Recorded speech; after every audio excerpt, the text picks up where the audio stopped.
والعاقبۃ للمتقین والصلاۃ والسلام علی اشرف الانبیاء والمرسلین نبینا محمد وعلی آلہ واصحابہ اجمعین، اما بعد فقد قال اللہ سبحانہ وتعالی بعد اعوذ باللہ السمیع العلیم من الشیطان الرجیم من حمزہ ونفخہ ونفثہ، بسم اللہ الرحمن الرحیم،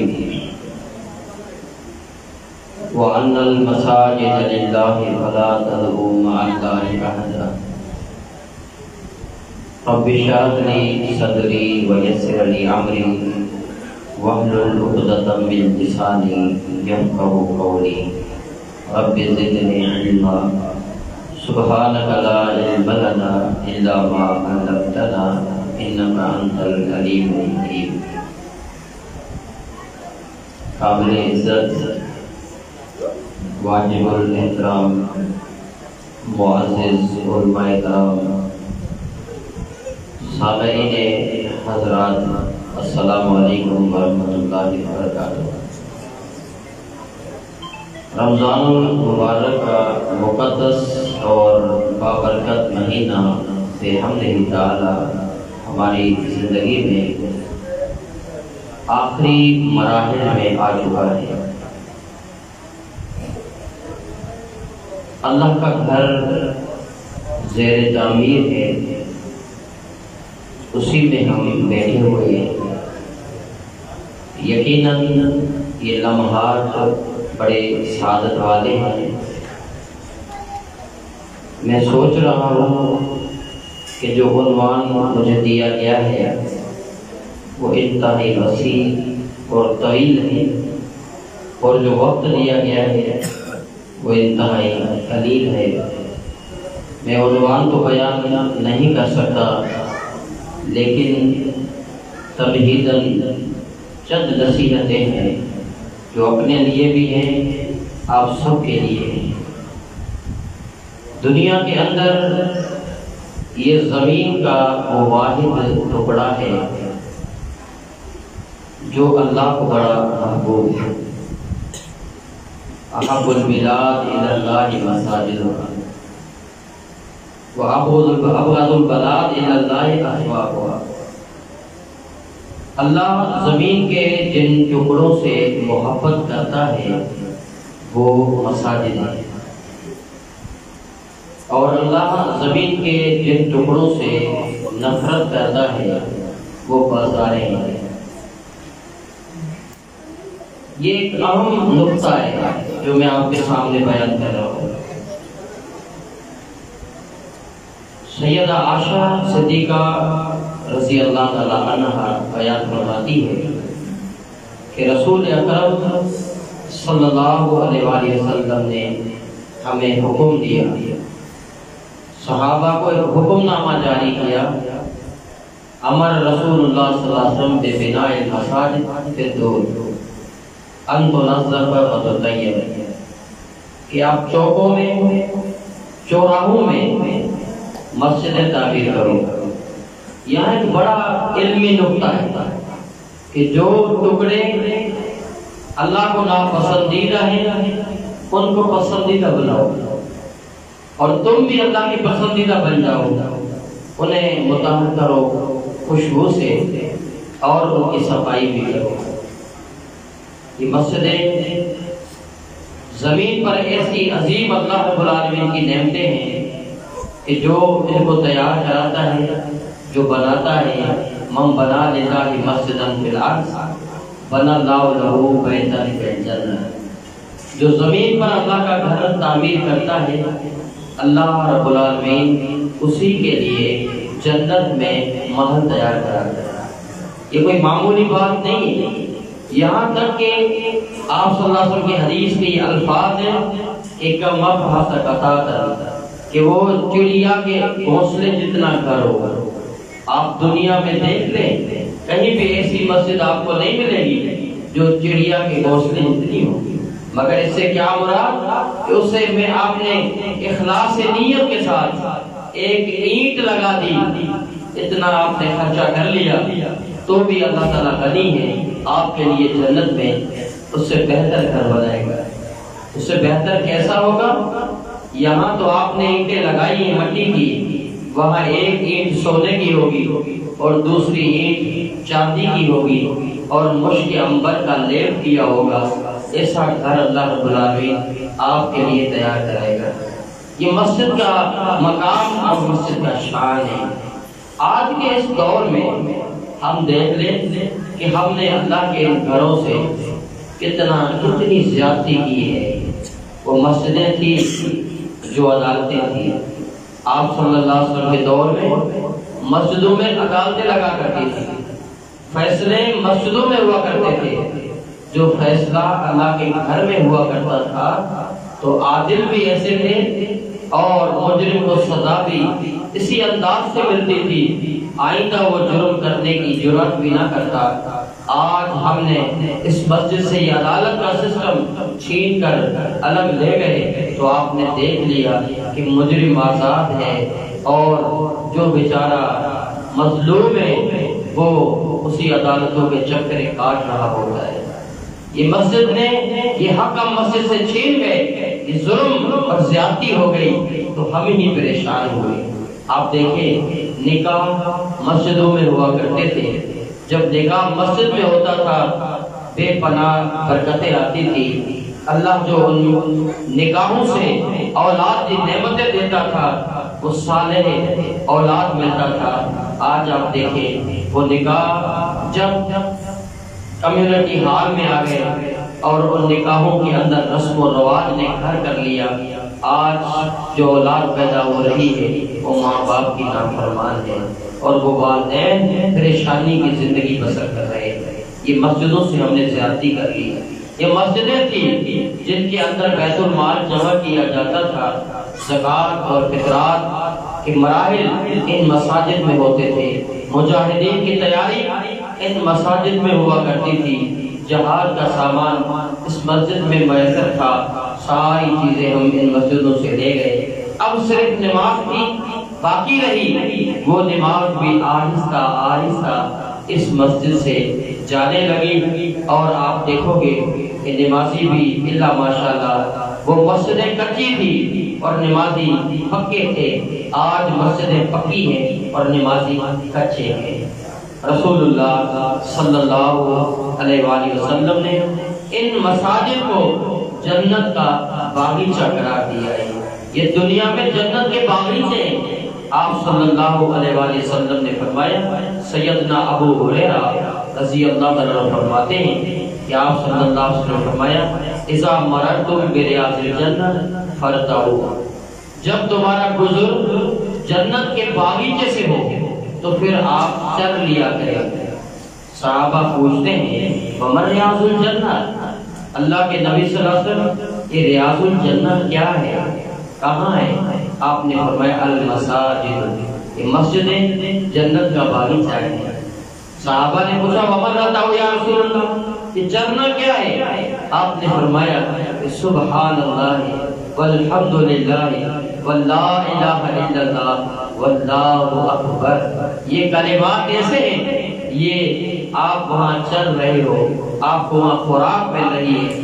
رسول اللہ صلی اللہ علیہ وسلم کی بھی مسجد ہے، مسجد نبوی، آپ نے کیا فرمایا، ما بین بیتی و منبری روضۃ من ریاض الجنہ، میرا گھر حجرہ اور میرا منبر، اس کا جو بیچ ہے نا یہ جنت کا باغیچہ ہے۔ کیوں نہ ہو جس میں تعلیم اور تعلق کے سلسلے قائم ہیں، صحابہ کو احکام دیے جا رہے ہیں اور ایسے صحابہ تیار ہو رہے ہیں جو دنیا سوئی ہوئی ہے اور ان کا تعلق مسجدوں سے جڑا ہوا ہے۔ حالانکہ ان کو بشارتیں ملی تھی۔ حاتم بن ابی بلتا رضی اللہ تعالیٰ عنہ فرماتے ہیں رات کا آخری حصہ ہے، مدینے میں داخل ہو رہے اور مسجد نبوی سے گزر ہو رہا ہے، مسجد سے رونے کی آواز آئی، یہ رات کا آخری حصہ ہے، یہ کون ہے جو مسجد میں رو رہا ہے؟ قریب ہوا تو آواز آئی، اللہم امرتنی فاتیتک بہذا السیف فاغفر لی، اللہ جب بھی تیرا حکم آیا ہے میں پیچھے نہیں ہٹاؤں اللہ، جب بھی تیرا حکم آیا میں وہ کر گزرا ہوں۔ اللہ یہ رات کا آخری حصہ ہے، اس سحری کا وقت ہے، اللہ میں ہاتھ اٹھائے تجھ سے دعا مانگ رہا ہوں، اللہ تو مجھے معاف کروا دے۔ یہ دعا مسجد سے ہو رہی ہے، میرا تجسس بڑھ گیا، میں آہستہ آہستہ مسجد میں جانے لگا کہ میں جا کر تو دیکھوں یہ ہے کون؟ رات کے آخری حصے میں مسجد میں بیٹھا ہے، اپنے رب سے یہ تعلق جوڑے ہوئے ہے۔ میں جب گیا میں کیا دیکھوں، سیدنا عبداللہ بن مسعود رضی اللہ تعالیٰ عنہ یہ ہاتھ اٹھائے ہوئے رو رو کر یہ دعائیں مانگ رہا۔ آج بھی مسجد ہے نا، یہ صفحے ویران ہے، لوگ نظر نہیں آتے، ہم کہاں ہوتے ہیں؟ بازاروں میں زیادہ تعلق ہے اور مسجدوں سے تعلق ہمارا کم ہو گیا ہے۔ اللہ کے قرآن سے پوچھئے اور پیغمبر کے فرمان کو کھولیے، قرآن کیا کہتا ہے؟ انما یعمر مساجد اللہ من آمن باللہ والیوم الآخر۔ تو وہ لوگ جن کا ایمان اللہ پر ہے، اللہ سے تعلق ہے اور مسجدوں سے دل جڑے ہوئے، تعلق بالمساجد، انما یعمر مساجد اللہ، جو مسجدوں کے ساتھ وابستہ ہیں۔ اور اللہ کے پیغمبر صلی اللہ علیہ وسلم کا فرمان ہے کہ آپ نے فرمایا کہ کچھ لوگ ایسے ہوتے ہیں جو مسجد کے اوتاد ہیں، ان للمساجد اوتادا، کچھ لوگ مسجد کے اوتاد ہیں۔ عربی کے اندر اوتاد یہ وطن کا جمع ہے، وطن قلعے کو کہتے ہیں، جو قلعہ زمین میں گاڑا ہوا ہوتا ہے، بڑا مضبوط قلعہ ہوتا ہے، اور یہ لوگ مسجد کے قلعے، مسجد سے کا اتنا تعلق ہے، کچھ لوگ مسجد کے قلعے۔ آپ صلی اللہ علیہ وسلم فرمایا کہ کبھی کبھار وہ مسجد سے غائب ہوتے ہیں، جب وہ مسجد سے غائب ہوتے ہیں آسمانوں سے اللہ کی رحمت کے برکتوں کے فرشتے آتے ہیں جو ان کو دیکھنے کے لیے آتے ہیں، ان سے تعلق جوڑتے ہیں کہ آتے ہیں۔ آپ نے فرمایا فَإِذَا غَابَ، جب دیکھتے ہیں وہ غائب ہے پھر وہ کیا کرتے ہیں؟ اِسْتَغِیثُونَ، وہ جا کر اسے تلاش کرتے ہیں، ہمیں نظر نہیں آتے ہیں، مگر آپ دیکھیں کہ اللہ کا تعلق ہم سے کیسا ہے، کس بنا پر؟ اس مسجد کی بنا پر، کہ وہ فرشتے جا کر ڈھونڈتے ہیں کہ وہ بندے کہاں ہیں۔ آپ صلی اللہ علیہ وسلم نے فرمایا کہ جب وہ بندے بیمار ہو جاتے ہیں، فیضا مرے ہوئے وہ بیمار ہیں، تو آپ نے فرمایا وعدوہم، فرشتے جا کر ان کی عیادت کرتے ہیں۔ بندہ بیمار پڑا ہوا بیماری کے بستر پر ہے اور فرشتے عیادت کے لیے کھڑے ہوئے ہیں، یہ نہیں دیکھتا مگر اس کا احساس کتنا ہے، یہ اللہ کے ہاں معزز کتنا ہے کہ فرشتے اس کی عیادت کر رہے ہیں۔ کس بنا پر ہوا؟ یہ مسجد کی بنا پر ہوا۔ آپ صلی اللہ علیہ وسلم فرمایا اذا ذهبوا لحاجہ، وہ کسی حاجت کے لیے باہر چلے جاتے ہیں۔ یہ دنیا ہے، انسان کو کام بھی ہوتے ہیں، کئی ایسے کام ہیں جو ہوتے نہیں ہیں، بندہ زندگیاں کما دیتا ہے۔ یہ بندے چلے ہوئے ہیں اور فرشتے جا کر وعالوہم، ان کی عادت کرتے ہیں، ان کی مدد کرتے ہیں اور ان کی مدد کے لیے اللہ سے دعائیں مانگ رہے ہوتے ہیں۔ آپ دیکھیں تعلق کس ساتھ؟ مسجد کی بنا پر فرشتوں سے تعلق جڑتا ہے اور اللہ ان فرشتوں کو بھیجتا ہے، یہ بندہ اللہ کے ہاں کتنا معزز ہو جاتا ہے۔ یہ تعلق بالمساجد ہے، مسجدوں سے وابستگی۔ صحیح مسلم کو اٹھائیں، رسول اللہ صلی اللہ علیہ وآلہ وسلم کا فرمان ہے، آپ نے فرمایا کہ جو بندہ مسجد کے لیے گھر سے نکلتا ہے اور مسجد کے لیے آ رہا ہے، اس کے قدم اٹھ رہے ہیں مسجد کے لیے، ایک قدم اٹھاتا ہے ایک درجہ بلند ہوتا ہے، دوسرا قدم اٹھاتا ہے ایک گناہ جھڑتا ہے، کتنے قدم اٹھا کر وہ مسجد کے لیے آتے ہیں۔ من غدا الی المسجد لا یرید یتعلم خیر اور یعلم، کیا آتا ہے میں خیر کا علم لے کر آؤں یا میں خیر کا علم دے کر آؤں، ان دونوں تعلق کی بنیاد پر وہ مسجد میں آتا ہے۔ آپ صلی اللہ علیہ وسلم فرمایا کہ اجر حجۃ او عمرۃ، اللہ تعالیٰ اس کو حج اور عمرے کا ثواب دیتا ہے۔ ایک روایت میں آتا ہے اللہ تعالیٰ اس کو کامل اور مکمل حج کا ثواب عطا کر دیتا ہے۔ اندازہ لگائیں کہ مسجد سے تعلق ہے۔ مسند احمد کو اٹھائیے، رسول اکرم صلی اللہ علیہ وآلہ وسلم نے اس تعلق کے بنیاد پر ایک بات کی ہے، آپ قلم اور کاغذ اٹھا دیں، اللہ کی قسم آپ کے نیکیوں کو لکھ نہیں سکتے، شمار نہیں کر سکتے کہ آپ جمعے کا دن دیکھو مسجد کی تیاری کے اندر ہے، غسل کرتا ہے، مسواک کرتا ہے، خوشبو لگاتا ہے، کپڑے صاف پہنتا ہے اور اس کے بعد سورہ کہف کی تلاوت کرتا ہے، اللہ کے پیغمبر صلی اللہ علیہ وسلم پر درود کثرت سے پڑھتا ہے، مسجد میں امام کے خطیب کے خطبے سے پہلے وہ آ جاتا ہے، آپ نے فرمایا کان لہو کل خطوۃ، کہ اس بندے کو ہر قدم کے بدلے جتنے اس نے قدم اٹھائے ہیں آپ نے فرمایا عمل سنت، 1 سال کا اجر اللہ دے دیتا ہے، قائمہ کتنا پورے سال کے راتوں کے قیام اور دن کے روزوں کا اجر و ثواب اس بندے کے نام اعمال میں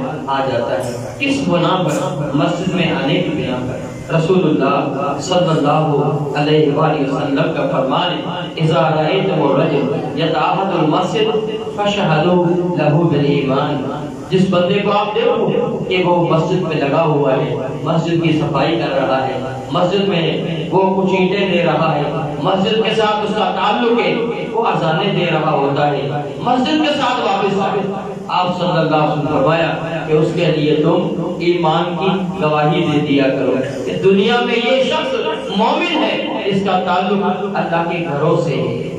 آج ہم دیکھیں ہمارا ایمان کتنا مضبوط ہے اور کتنا تعلق ہے، یہاں تک نہیں بلکہ آپ ایسی حدیث کو سنیں کہ آپ صلی اللہ علیہ وسلم نے فرمایا کیا میں تمہیں ایسے اعمال نہ بتاؤں جس کے کرنے سے اللہ تمہارے درجاتوں کو بلند فرما دے اور تمہاری خطاؤں کو مٹا دے۔ یہ کوئی معمولی بات ہے کہ خطائیں بھی مٹ جائیں اور درجات بھی بلند ہو جائیں۔ آپ نے 3 اعمال گنوائے ہیں۔ سب سے پہلا اسباغ الوضوء علی المکارہ، نہ چاہتے ہوئی حالت میں بندہ ٹھنڈے پانی سے وضو کرتا ہے۔ آپ دیکھیں کہ ایک ہوتا ہے اسباغ الوضوء کہ ٹھنڈے پانی سے وضو، دوسرا ہوتا ہے اسباغ الوضوء۔ اسباغ الوضوء کیا ہے کہ پانی ٹھنڈا ہے، اب نماز پڑھنی ہے، مسجد میں جانا ہے اور ہاتھ کہنیوں تک دھونے وہ کندھوں تک لے جاتا ہے پانی، اور اسی طرح پاؤں ٹخنوں تک دھونے وہ گھٹنوں تک لے جاتا ہے۔ میرے محمد رسول اللہ صلی اللہ علیہ وسلم سخت سردی کی حالت میں صحابہ مسجد میں آئے، اتنی سردی تھی صحابہ کانپ رہے تھے۔ اللہ کے نبی صلی اللہ علیہ وسلم نے مغرب کی نماز پڑھانے کے بعد مسجد کے منبر پر بیٹھے اور آپ نے کیا فرمایا، اس سردی کے اندر، اس حالات کے اندر جو نہ چاہتے ہوئے اس انداز کا وضو کریں، کندھوں تک ہاتھ دھو لیں اور گھٹنوں تک پاؤں دھو لیں، اس وضو میں اس بات کر لیں تو قیامت والے دن یہ پاؤں اور یہ ہاتھ چمکدار ہوں گے۔ آپ نے یہ حدیث بیان کر دی۔ عشاء کا ٹائم ہے، ایک صحابی مسجد میں نہیں آیا تھا، وہ مسجد کی طرف آ رہے ہیں اور کھجوروں کا ایک باغ ہے، اس میں ایک شڑشڑاہٹ کی آواز آئی، وہ اس باغ میں داخل ہوا، وہاں سے نہر چل رہی تھی، دیکھا کہ سیدنا ابو ہریرہ رضی اللہ تعالیٰ عنہ وضو کر رہا ہے اور وہ کندھوں تک ہاتھ دھو رہا ہے اور گھٹنوں تک پاؤں دھو رہا ہے۔ اس نے آواز لگائی، ابو ہریرہ یہ کیا کر رہے ہیں اتنی سردی کے اندر؟ اس نے نگاہ اٹھا کر دیکھا کہ اللہ کی قسم مجھے پتا ہوتا کہ تو دیکھ رہا ہے تو یہ وضو میں کبھی نہ کرتا، میں یہ وضو کبھی نہ کرتا، انہیں دیکھ ہی نہیں آئے۔ تو سن، اللہ کے نبی صلی اللہ علیہ وسلم نے حدیث بیان کی مغرب کے اندر، میں نے چاہا کہ عشاء سے پہلے میں اس پر عمل کر لوں، ہو سکتا ہے یہ میری آخری نماز ہو اور میرا اس حدیث پر عمل ہو جائے۔ آج اندازہ لگائیں کس انداز سے یہ وضو کا تعلق مسجد سے، اسباغ الوضوء علی المکارہ، نہ چاہتے ہوئے ٹھنڈے پانی سے وضو کرتا ہے اور مسجد کی طرف آتا ہے۔ آپ صلی اللہ علیہ وسلم فرمایا وَكَثْرَةُ الْخُطَىٰ إِلَى الْمَسَاجِدِ، وہ زیادہ قدم اٹھاتا ہے مسجدوں کی طرف، زیادہ قدم اٹھ رہے ہیں، کیا ہو رہا ہے؟ گناہ جھڑ رہے ہیں اور درجات بلند ہو رہے ہیں مسجد کے لیے آنے کے لیے۔ پھر آپ صلی اللہ علیہ وسلم فرمایا الانتظار الصلاۃ بعد الصلاۃ، ایک نماز کے بعد وہ دوسری نماز کا انتظار کر رہا ہوتا ہے۔ مسجد کے اندر تعلق بالمساجد کتنا ہے کہ ایک نماز پڑھ لی، اب آذان آنے والی ہے، مجھے مسجد میں جانا ہے اور مجھے جا کر دوسری نماز ادا کرنی ہے۔ یہ مسجد میں آنا، نمازیں پڑھنا، اس سے تعلق جوڑنا، اس کو سنبھالنا، اس کو سنبھالنا۔ آپ دیکھو جو آذان دینے والا مؤذن ہے، آپ نے فرمایا قیامت والے دن موزنوں کی گردنیں لمبی ہوگی۔ اس سے کیا مراد؟ اس سے مراد کہ آذان دینے والے یہ مؤذن قیامت والے دن سب سے آپ کو نمایاں نظر آئیں گے، سب سے آپ کو اونچے نظر آئیں گے۔ آپ اندازہ لگائیں، نہ جانے ہماری زندگی کتنی ہے، اللہ نے یہ مواقع عنایت فرمائے ہیں، ان کا تعلق مسجدوں سے۔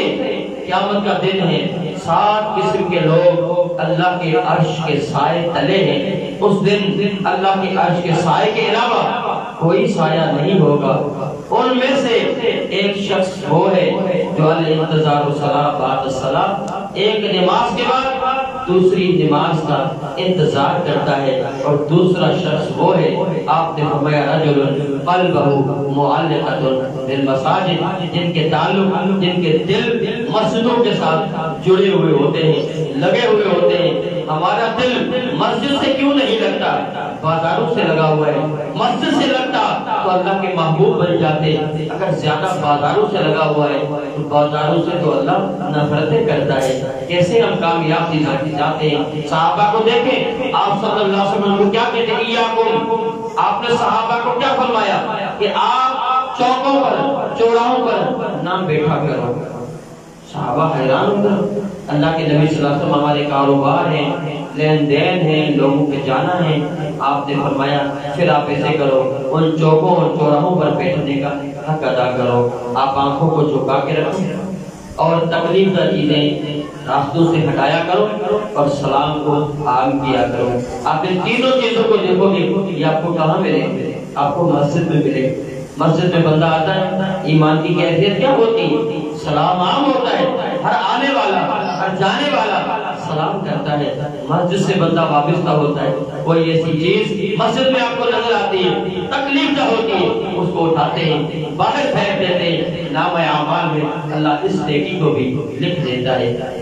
ایک بڑھیا عورت ہے، مسجد کی صفائی کرتی ہے، مسجد میں آتی ہے، مسجد سے دل جڑا ہوا ہے، سیاہ عورت ہے، عام غلام عورت ہے۔ صحابہ رات کو فوت ہو گئی، صحابہ نے دفنا دیا۔ اللہ کے نبی صلی اللہ علیہ وسلم نے اس عورت کا پوچھ لیا، وہ عورت کہاں گئی جو مسجد کی صفائی کیا کرتی تھی؟ اللہ کے نبی صلی اللہ علیہ وسلم، وہ عورت تو فوت ہو گئی، ہم نے تو ان کو دفنا دیا، اس کا جنازہ پڑھ لیا۔ آپ دیکھا مجھے کیوں نہیں بتایا؟ اللہ کے نبی صلی اللہ علیہ وسلم، ہم آپ کو اس بات کی تکلیف دینا نہیں چاہتے تھے۔ آپ نے فرمایا چلو مجھے اس کی قبر دکھاؤ۔ صحابہ کہتے ہیں ہم اس عورت کی قبر پر گئے، آپ صلی اللہ علیہ وسلم کھڑے ہو گئے، صففنا بہا، ہمیں حکم ملا، ہم نے صفیں باندھی۔ میرے پیغمبر صلی اللہ علیہ وسلم نے اس عورت کی قبر پر نماز جنازہ ادا کی۔ اب اندازہ لگائیں یہ عورت کون تھی؟ اس کا تعلق مسجد کے ساتھ تھا۔ آج یہ مسجدیں ویران ہیں، بازاریں آباد ہیں، یہ صفیں ویران ہیں۔ ہم ان صفوں کی زینت بننے کے لیے تیار نہیں ہیں۔ ان مسجد سے ندا آتی ہے، آواز آتی ہے، حی علی الصلاۃ، لوگوں آؤ نماز کے لیے، حی علی الفلاح، لوگوں آپ کو کامیابی یہاں سے ملے گی۔ یہ کامیابی جو آپ سوچ رہے ہو یہ کامیابی نہیں ہے، کامیابی مساجد میں ہے، یا نوافل کی ادائیگی میں ہے، تلاوت کلام میں ہے۔ ہاتھ اٹھا کر دعائیں مانگو گے، یہ ایسا گھر ہے جس وقت بھی آؤ اس گھر کے دروازے کھلے ہوئے ہیں، یہ اللہ کا گھر ہے۔ وَأَنَّ الْمَسَاجِدَ لِلَّهِ فَلَا تَدْعُوا مَعَ اللَّهِ أَحَدًا، یہ توحید کے مراکز ہے جس میں خالص اللہ کی عبادت ہوتی ہے۔ مسجد جو لفظ ہے ہم اس پر غور کریں، اس کا معنی جو ہے وہ سجدہ ہے۔ سجدہ کی معنی کیا ہے؟ جہاں سجدہ کیا جائے، سجدے کرنے کی جگہ ہے جہاں سجدہ کیا جاتا ہے۔ رسول اللہ صلی اللہ علیہ وسلم کی حدیث ہے، من سجد للہ سجدۃ، جو ایک سجدہ اللہ کو کر دیتا ہے، رفعک اللہ بہا درجۃ وحط لک بہ خطایا، اللہ اس کے درجاتوں کو بلند کر کے اس کی ساری خطاؤں کو مٹا دیتا ہے۔ میرے اللہ کے پیغمبر صلی اللہ علیہ وسلم فرمان ہے، ان اقرب ما یکون العبد من ربہ وہو ساجد، جب بندہ اللہ کے سجدے میں ہوتا ہے وہ اللہ کے بہت زیادہ قریب ہو جاتا ہے۔ اب اندازہ لگائیں تقرب الہی کے مراکز اگر ہیں جہاں سے اللہ کے قریب ہونے کا ذریعہ ملتا ہے، وہ مسجدیں ہیں، وہ یہ صفحے ہیں جہاں بندے قدم اٹھا کر آتے ہیں، دعائیں مانگتے ہیں، اللہ کو یاد کرتے ہیں، اور اسی طرح انہی سے تعلق جوڑتے ہیں۔ پھر اسی مہینے کے اندر وہ اعتکاف میں آ کر بیٹھ جاتے ہیں، کونے پکڑ لیتے ہیں، یہاں آ کر اللہ سے دعائیں مانگتے ہیں، اور جو اللہ کے گھر میں آ جائے، اللہ رب العالمین تو غنی ہے، معاف کرنے والا ہے۔ ہم بھی تو دیکھیں نا، کوئی بندہ ہمارے گھر پر آ کر معافی مانگتا ہے، ہماری کیفیت کیا ہو جاتی ہے؟ گھر پر چل کے آیا ہے نا، معاف کر دیتے ہیں۔ وہ تو ارحم الراحمین ہے، وہ تو ہمارا خالق ہے، وہ تو ہمارا مالک ہے، اور اس کے گھر پر جو آ کر عزت والی پیشانی جھکاتا ہے۔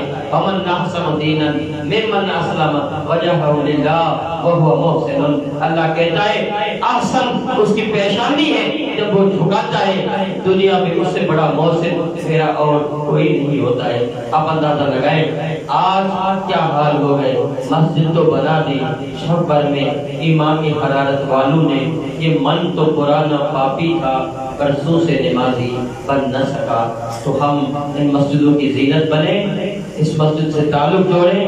اللہ نے اس محلے پر، اس گلی پر، اس چوک اور چوراہے پر، انہی بستی والوں پر یہ اللہ کی رحمت کی ہے، یہ مسجد تعمیر ہو رہی ہے۔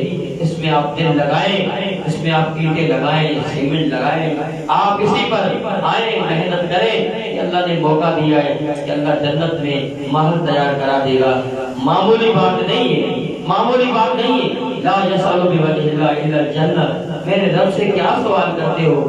اتنی بڑی ذات جس کی ہے اس سے سوال تو جنت کا کیا کرو، جس کی اللہ نے نام گنا گنا کر ہمیں بلا کر پکار کر کہا کہ واللہ یدعو الی دار السلام، یہ بیت السلام ہے، وہ دار السلام ہے، دار السلام، دار المقام، دار الاخرہ، مقام امین، مقعد صدق، جنات المأوى، جنات النعیم، جنات عدن، جنات الفردوس، یہ ساری جنتیں ہیں، یہ اللہ کی رحمتیں ہیں، یہ اللہ کے یہ کاروبار ہے، یہ تجارت ہے، اور ایسی تجارت ہے یقین جانیے جس میں نقصان کا کوئی اندیشہ نہیں، یہاں کر کے اخروی زندگی میں بندہ سرخرو ہو جاتا ہے، کامیاب اور کامران ہو جاتا ہے۔ دل تو چاہتا ہے ایک گھنٹہ آپ کو ایک لمحے اور انہی تعلق کی بنیاد پر وہ چیزیں میں بیان کروں، مگر مسجد والوں نے بھی بڑی اچھی بات کی کہ پہلے آپ کو بٹھایا، بعد میں کا کھانا بعد میں کھلائیں گے تاکہ آپ بھی بیٹھے رہو اور یہ درس بھی چلتا رہے، مگر اس کے بعد قیام اللیل بھی ہے اور یہ مقدس مہینہ بھی ہے، اور ہمیں بھی آگے 2 پروگرام اجرات کو کرنے ہیں۔ تو میرے بھائیوں اسی پر اتفاق کرتے ہیں، آئیے ان مسجدوں سے اپنے تعلق کو مضبوط کریں، یہی اللہ سے تعلق ہے، یہی اللہ کی توحید سے تعلق ہے، یہی اسی کا احیاء ہے۔ اللہ تعالیٰ مجھے اور آپ سب کو توفیق عطا فرمائے۔ وما توفیقی الا باللہ، اقول قولی ھذا واستغفر اللہ لی ولکم، وآخر دعوانا ان الحمد للہ رب العالمین۔